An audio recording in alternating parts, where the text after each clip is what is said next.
Ką reiškia sapnuoti gėles?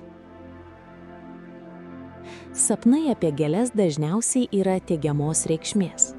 Jie gali reikšti laimę, džiaugsmą, meilę ir gerus santykius.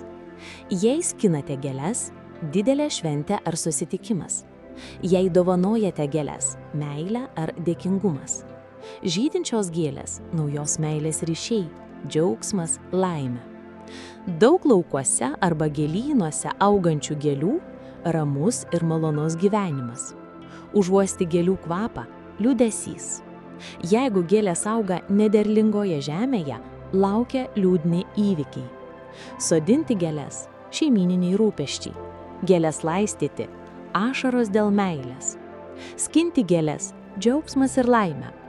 Nupjautos gėlės, jeigu jos yra gražios ir nenuvytusios – didelė sėkmė.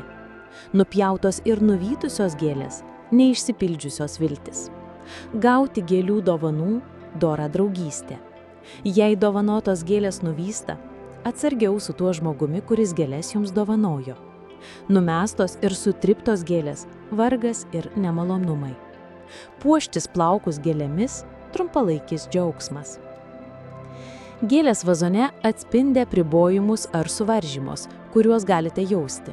Įsišaknijusios jos reiškia galimą augimą nustatytose ribose.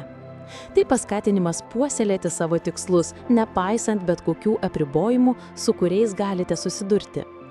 Tyros ir ramios baltos gėlės simbolizuoja aiškumą ir ramybę sapnuose. Jos gali reikšti, kad laukia ramus etapas arba nauja pradžia. Priimkite tai kaip ženklą priimti paprastumą ir siekti harmonijos sudėtingame gyvenime. Raudonos gėlės dvelkia aistra ir stipriomis emocijomis. Jų sapnavimas gali atspindėti stiprius meilės ar pykčio jausmus. Klausykite savo širdies, bet neleiskite, kad emocijos užgožtų geresnį jūsų protu. Sapnuoti laidotuvių gėles dažnai susiję su pabaigomis ir gedulu dėl netekties.